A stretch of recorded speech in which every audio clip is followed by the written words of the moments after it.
Heavy Metal Online. Fala, Headbangers! Jaque dando as caras aqui mais uma vez em nome do Heavy Metal Online. Hoje teremos a honra de conversar com uma lenda do Heavy Metal. Ao mesmo tempo também estou realizando o sonho de adolescente, então eu estou um pouco nervosa, não reparem. Ele que tem mais de 5 décadas de carreira, que continua influenciando milhares de fãs ao redor do mundo, dono da voz clássica que marcou o início do Accept. Com vocês, nosso convidado especial, Udo Dirkschneider. E aproveitem para seguir o nosso canal e as nossas redes sociais. Valeu! Heavy Metal Online. Hello everyone, this is Jaqueline.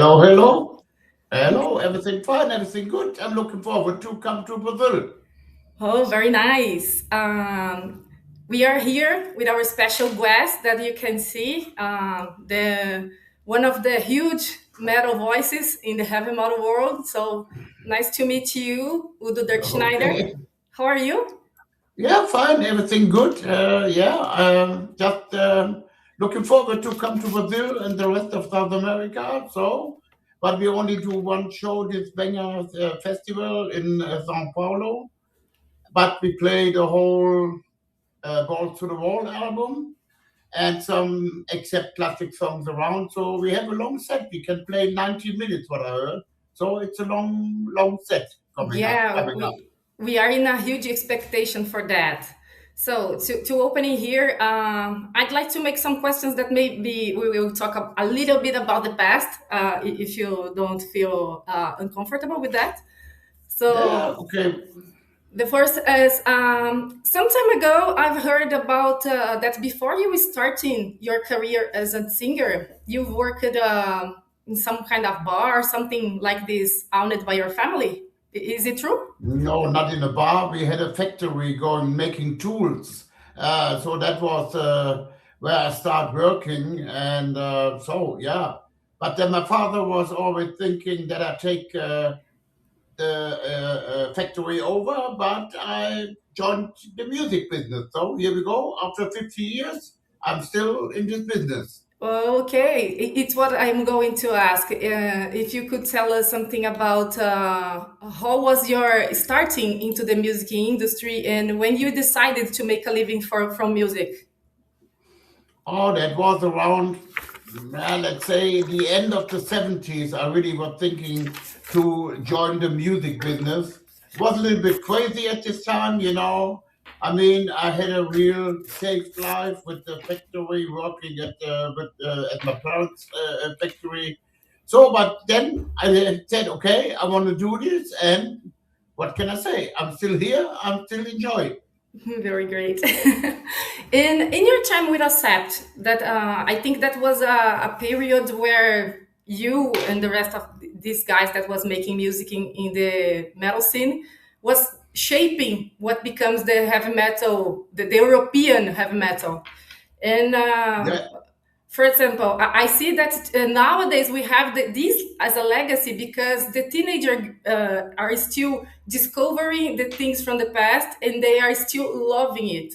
For example, I have a kid that is 15 years old and he loves albums like Balls to the Walls, Restless and Wild, all those classics. And how do you, as a person that is living in this industry for so long, see the longevity of metal today?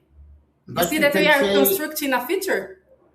Yeah, so I mean, in a way, now when we do concerts, sometimes they have 3 generations in the audience, you know, younger people. But it's also interesting. A lot of younger people, let's say between 15 and 21, 22, they are now joining this music, you know. But the very interesting thing for me is, especially now when we do the Dirkschneider thing with the Accept song, they still sing along with the songs. You know, they was not born at this time. And that's crazy, you know. So, yeah, it's good to see. And hopefully we can do it for another long time. Yeah, nice. I watch some concerts here in another places, and we can see sometimes a grandpa with his son and another child together, and it is Yeah, amazing. yeah, very interesting. And when you were preparing a show to celebrate such important things that you've been done, what do you think about the reaction about the Brazilian fans? Because here we are very renewed about our craziness and about our we be a warm crowd singing and being very excited with the presentation. What are you expecting from Beggars Open Air 2026? Yeah, I mean, and especially in South America, the whole South America, they're always very enthusiastic, singing along. It's really it's crazy audience, and yeah, I mean, we have the same. Let's say in Europe, if you go to Spain or Greece, Italy, and something like that, they're also like really completely different than to the north of Europe. In the north, they're a little bit more quiet, but okay, but it's not like that enthusiastic singing and shouting and whatever, like in the southern countries. And the whole thing that includes technology into this process, because nowadays we see everyone with a cell phone, with their smartphones, just recording the concert. And I saw that some artists may be worried about it because, oh, you are not specifically paying attention in what I am giving, and more worried about to record. And I don't know if it is something that causes Yeah, you some kind of effect. but what can you do against this? This is now like sometimes I don't understand. They're holding the mobile phone for 2 hours. It's like come on, enjoy the show. Yeah, but I mean, some bands now. I mean, I know that from Ghost. I was months ago on a concert here in Germany with Ghost, and there was no mobile phones allowed. Wow. If there's somebody is using the phone and record everything, they out of the hole. Very interesting. Also, I heard Iron Maiden also they start. Please don't use the mobile phone anymore during the concert. But it's hard how you want to handle this. Then you need a lot of people when the people come into the hall to get the phone, and then where they put the phones. And this is, I mean, in a way, I can live with that, and it's also good. Maybe the bands have to play really good. Otherwise they see it on YouTube, and if they don't play really good, then it's like okay. So that means it's also like it keeps you also a push. Don't do any mistakes or whatever, and keep going. So I don't care about this. Yeah. So, and about your solo album, My Way, I heard some really interesting covers coming there. That was an album specifically with music that I think that may you love and make part about your life. Uh, I'd like to know if even while you are composing your new songs with with Udo or Dirkschneider, you keep this holy classical spirit of heavy metal in as the result of the main piece. Yeah, I don't know. I mean, no, we just finished with the new UDO album. It's coming out at the end of the year or beginning of next year when we start touring here in Europe. Um, no, I mean we have also young people in the band, so they have different influence. Now with Peter Baltus and me, we are the older ones. Of course, we put a little bit of older feeling in there. But the mix now is, you can say, it's a mix of old and new. I cannot really Yeah, explain and it. it's related to that because I'd like to understand a little better. If do you enjoy to experiment in new musical elements and Oh new yeah, styles while definitely. composing? Because Yeah.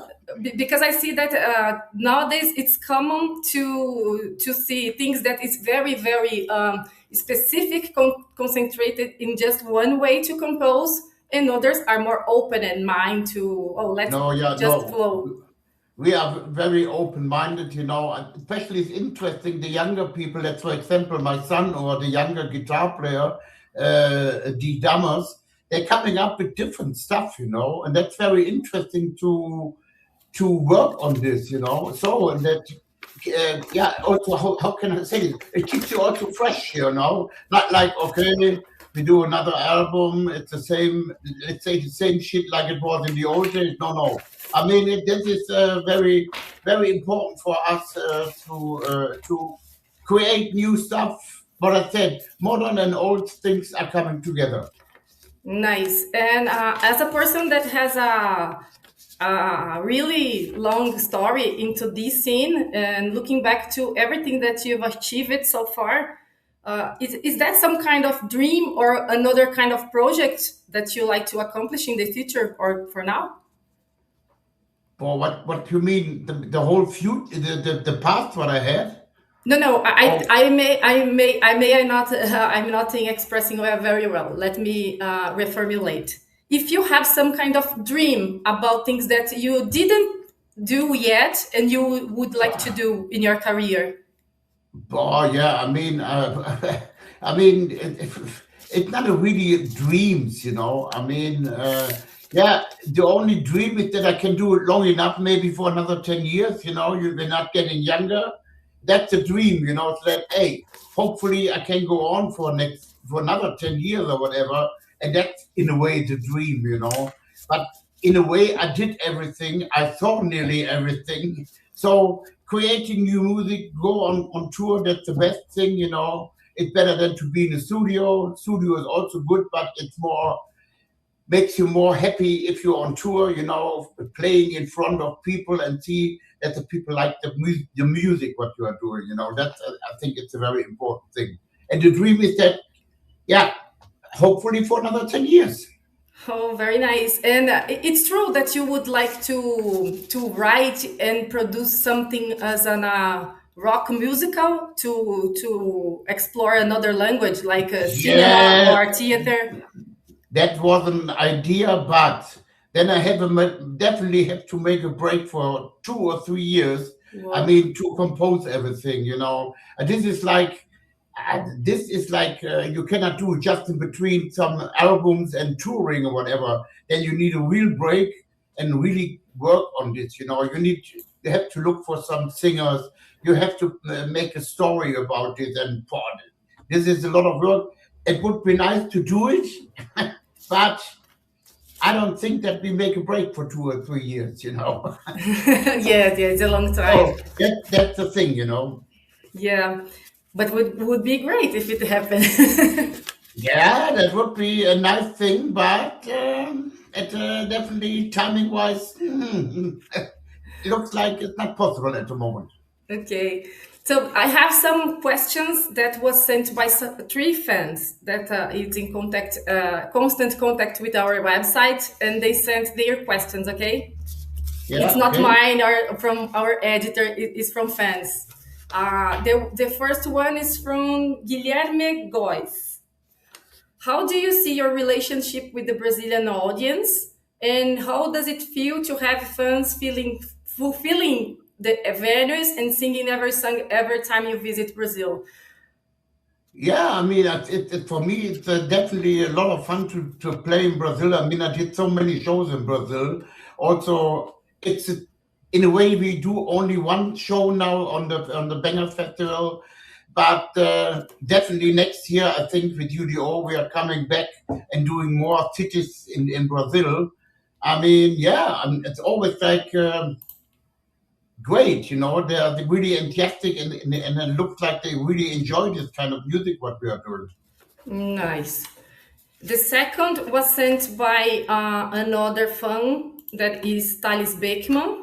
And he asked how it was to be an original member of the biggest heavy metal band from Germany. And do you pretend to release how many albums before stopping?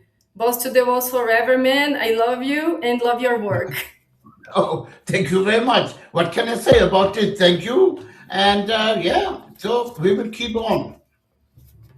And the third and the last is sent by Natalia Correa.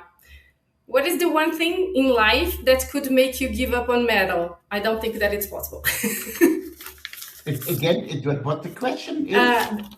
Her question is, what is the one thing in life that could make you give up on making heavy metal? Yeah, for what? I mean, enjoy this kind of music, that's in the way my life, so that's it. So it's impossible, as I suppose. Yeah, definitely. Oh, so unfortunately, we have a little time box. So I really would love to see the presentation here in Bangers, and I'd like to thank you for having me here, for your patience, for this Okay, thank you. this short conversation, and to say that you are a huge inspiration, not just for me, but for the whole metal scene, I think, and lots of other musicians in the world. It was an honor to speak with you. And if you want to give to send something to the Brazilian fans, feel free. Yeah, what can I say? I mean, I'm really looking forward to come to Brazil again, to the Bangers Festival, and I'm really looking forward. And hopefully a lot of people that show up on the festival. Okay, see you there. Okay, see you there. So guys, this was our short interview with the living legend of metal, Sir Udo Dirkschneider. O Dirkschneider toca no domingo, dia 26 de abril, no Bangers Open Air 2026, que é um dos maiores festivais de metal da América Latina. Então, esperamos ver todos lá. Thank you so much, Udo. Thank you. Bye-bye. Thanks. Bye. Bye-bye. Bye-bye. Heavy Metal Online.